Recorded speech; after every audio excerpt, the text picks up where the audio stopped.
After doing this for, gosh, wow, has it been 15 years? That's wild, man. I've been doing this for a chunk of time anyway. I find myself so fascinated, not just by the psychology of magic or the effects themselves, those are beautiful, absolutely, but the reactions, the connections, the responses.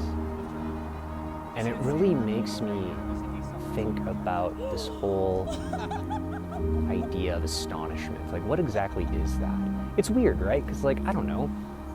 Even for me, like, if I see a magic trick, and there's so many talented magicians out there, I myself will experience that feeling of not knowing how a thing works. And when you go through that, there's like a low-grade degree of frustration anyway, and an annoyance, almost like the little brother teases you and it bugs you, but you know, you love him, so you just kind of strangely enjoy the frustration, like the dull pain that you get from flossing, but you just can't stop. It's kind of like that. But there's also another side to it. And perhaps that kind of frustration part that I was describing, maybe that's more of a consequence, maybe that's an after effect. But certainly the experience itself of astonishment is amazing. And I think, and after doing this for many years, yeah, over a decade. Wow, that's wild to say out loud. Yeah, after doing this over a decade, what I think that moment is that we don't tend to feel astonished as a response to something happening. You know, that can happen, absolutely. But in my experience, astonishment is usually a response to something that has already happened. It's usually a function of memory. And why I say that and why it's important is because we're deeply narrative creatures. We tell ourselves all kinds of stories. And that moment of astonishment, what it really functions as is it communicates that there's more to the story than you ever known was possible. There's more to the story. And I can tell you, you know, in my own journey, my own life, the greatest joy that I've ever experienced usually is a consequence of realizing that there's more to the story than I previously thought, that I was maybe incorrect about the narratives I was telling myself. And magic really functions this way.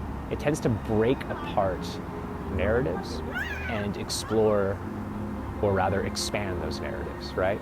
And I think all of us go through this, right? Like, whether we all have these stories that aren't helpful, right? Too short, too tall, too pretty, too ugly, too whatever, right?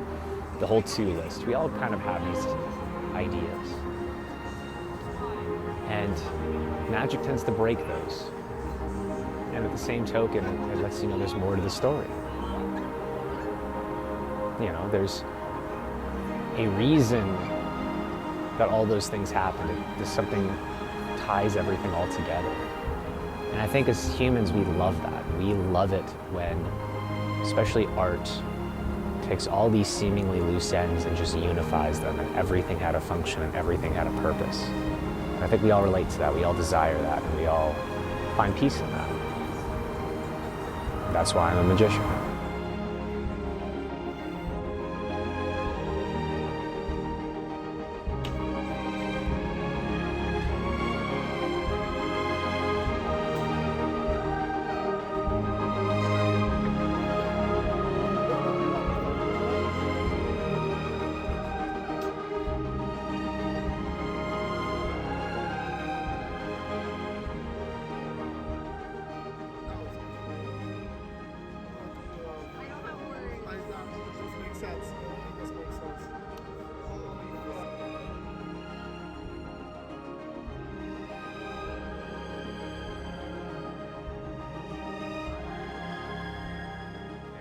You ready? Mm-hmm.